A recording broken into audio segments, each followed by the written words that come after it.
Ada satu orang di antara kita, mungkin tahajudnya 10 rakaat setiap malam, duhanya 12 rakaat setiap pagi, baca Qur'annya one day one juz, satu hari satu juz, malamnya one night one juz, satu malam satu juz. Satu keluarga di antara kita ini puasanya luar biasa Senin Kamis. Satu keluarga berpuasa Senin Kamis. Tak cukup puasa Senin Kamis, dia puasa Nabi Daud. Sehari puasa, sehari tidak, sehari puasa, sehari tidak. Tak cukup dia puasa Nabi Daud, dia puasa-puasa sunnah lainnya. Istrinya nutup aurat dengan sempurna, pakai nikob, pakai cadar, pakai purda, pakai manset, pakai kos kaki. Suaminya 5 waktu ke masjid tak tertinggal takbiratul ula. Anak-anaknya di pondok pesantren hafiz dan hafizah. Tiap pagi berinfak, tak pernah menggunjing orang. Quran terjaga, aurat terjaga, tahajud terjaga, 5 waktu terjaga, duha terjaga, Quran terjaga, puasa terjaga. Sempurna satu keluarga amalnya. Tapi sudah 8 tahun dia tak tengok ayah ibunya. Sudah bertahun-tahun dia tak nyapa kedua orang tuanya. Sudah bertahun-tahun dia tak berhubungan baik dengan ayah ibunya. Sudah berminggu-minggu dia berkelahi dengan ayah ibunya. Sudah berhari-hari dia bermusuhan dengan kedua orang tuanya. Maka anak seperti ini, seluruh amal yang mereka kerjakan tertolak di sisi Allah Subhanahu wa taala. Tidak akan diterima Allah. Sebaliknya, kalau ada di antara kita hari ini yang pandai melayani ayah ibunya, tidak ada uang ayah ibu dia kasih uang, tak ada rumah ayah ibu dia buatkan rumah, sakit ayah ibu dia bawa ke rumah sakit, dirawat ayah ibunya dia jaga, kotoran ayah ibunya dia bersihkan pakai tangannya sendiri. Ada di antara kita hari ini yang membersihkan kotoran ayah ibunya lebih dia nikmati daripada makanan yang ia sukai. Begitu luar biasanya dia melayani ayah ibunya, tapi dia tinggalkan sholat, dia injak-injak perintah Allah, dia tinggalkan perintah Allah dengan mutlak. Maka kebaikan satu orang anak ini kepada ayah ibunya seluruhnya tidak diterima Allah Subhanahu wa taala. Atau jangan-jangan inilah yang menjadi penyebab amal kita tak diterima Allah. Atau jangan-jangan inilah yang menjadi penyebab amal kita tertolak di sisi Allah. Kita sholat juga, kita sujud juga, kita puasa juga, kita ngaji juga, kita dengarkan ceramah juga. Maka oleh karena itu, Pak, Bu, ayah kita tuh tinggal di kampung, ayah ibu tinggal di kampung sana. Terkadang ayah ibu kita tak sekolah, SD, SMP, SMA tak tamat. Dia sekolahkan kita SD, SMP, SMA, S1, S2, S3 dengan harapan hidup kita lebih baik daripada keadaan dia sekarang. Tapi apa yang membuat kita jarang untuk menjenguk mereka? Saya ingin sampaikan buat kita bersama. Ayah ibu kita tak tahu kita ni eselon 1, eselon 2, Pak. Ayah ibu kita tak tahu pangkat PNS kita 3A, 3B, 3C, 3D, 4A, 4B, 4C, 4D. Ayah ibu kita tak tahu kita ni public figure. Ayah ibu kita tak tahu dan tak mau tahu. Yang dia tahu kita ni anaknya. Ayah ibu kita tak tahu kita punya sawit berapa. Ayah ibu kita tak butuh mobil kita. Dia tak butuh rumah kita. Tapi yang dia butuhkan kita. Apa yang membuat kita jarang untuk menjenguk mereka? Tahun 2016 di Masjid Damai Langgeng, saya diundang ceramah di sana. Habis pulang ceramah, saya baca WA SMS. Ada seorang ustadz Pekanbaru kirimkan WA dengan saya.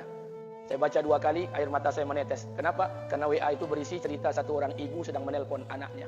Ibunya nelpon anaknya. Assalamualaikum nak. Waalaikumsalam kata anaknya. Kata ibunya, nak, sudah 1 bulan kau tak tengok ibu. Apa yang membuat engkau berhalangan nak? Apakah kau sibuk dengan pekerjaanmu?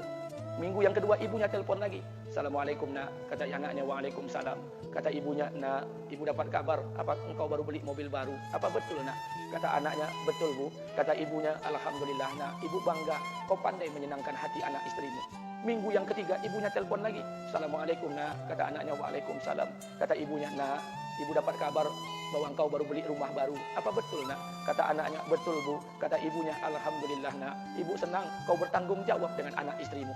Minggu yang keempat ibunya telepon lagi. Assalamualaikum nak. Waalaikumsalam. Kata ibunya, nak, tadi ibu pergi ke pasar, ibu jumpa temanmu di pasar.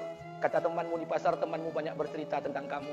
Kata temanmu tadi, kamu baru beli anak anjing seharga 40 juta dari negeri Belanda. Apa betul nak? Kata anaknya, betul. Kata ibunya, nak, dengarkan pesan ibu untuk terakhir kalinya. Apa pesan ibunya? Wahai anakku, engkau pelihara 1 ekor anjing. Kau siapkan harga anjing 40 juta. Kau siapkan rumah untuk anjingmu depan rumahmu. Kau jaga anjingmu pagi, siang, dan sore. Kau mandikan anjingmu pagi, siang, dan sore. Kau kasih makan anjingmu pagi, siang, dan sore. Demi Allah nak, dengarkan pesan ibu untuk terakhir kalinya. Apa kata ibunya? Demi Allah nak, demi Allah. Kalau seandainya Allah menciptakan ibu, kalau seandainya Allah menciptakan ibu untuk yang kedua kali di muka bumi ini nak, demi Allah, ibu tak ingin terlahir sebagai manusia. Ibu ingin lahir sebagai seekor anjing biar berada depan rumahmu dan melihat wajahmu setiap hari. Ibu kita tak butuh harta kita, Pak. Dia tak butuh uang kita, dia butuh kita. Apa yang membuat kita jarang untuk menjenguk mereka? Pantas hidup kita tidak berkah. Pantas rumah tangga kita tidak sakinah. Karena hubungan dengan ayah ibu kita rusak selama ini. Masih ada kesempatan, masih. Yang jauh telepon, yang dekat kunjungi mereka. Demi Allah, Kita butuh keberkahan doa mereka yang sudah meninggal, ziarahi kuburnya dan doakan mereka. Imam As-Syafi'i berkata, apa kata Imam As-Syafi'i? Manusia zalim, manusia bodoh, kalian tak tahu apabila ayah dan ibu kalian mengangkat tangan di malam hari, dia berdoa kepada Allah untuk anaknya. Doanya cuma sekali, malamnya cuma sekali, hanya sekali saja doanya. Apa kata Imam Syafi'i? Sekali doa ayah dan ibu kalian sudah cukup bagi Allah untuk menjadikan kalian anaknya berkah dunia akhirat. Hari ini berapa banyak doa ayah dan ibu kita, tapi tidak ada keberkahan buat anak mereka. Kenapa? Hati mereka tersakiti. Maka pulang, Pak, cari mak bapak kita.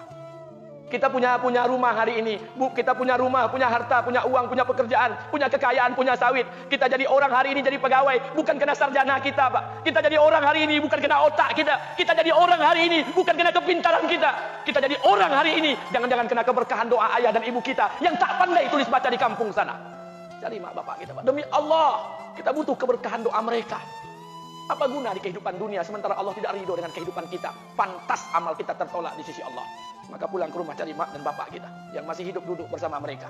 Kalau seandainya kita tak bisa membahagiakan mereka, jangan pernah menyusahkan mereka. Kalau seandainya kita tak bisa membuat mereka tertawa, jangan pernah membuat mereka menangis. Demi Allah, kita hanya punya satu ayah kandung, kita hanya punya satu ibu kandung. Tidak akan ada ayah kandung yang kedua, tidak akan ada ibu kandung yang kedua. Harta kita cuma satu, ayah kita cuma satu, ibu kita cuma satu. Tidak akan ada ayah kandung yang kedua, tidak akan ada ibu kandung yang kedua.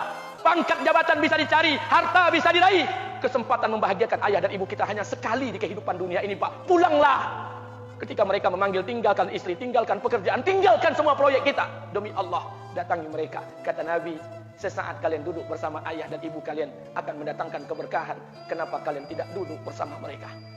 Jangan-jangan inilah yang menjadi penyebab amal-amal kita tertolak di sisi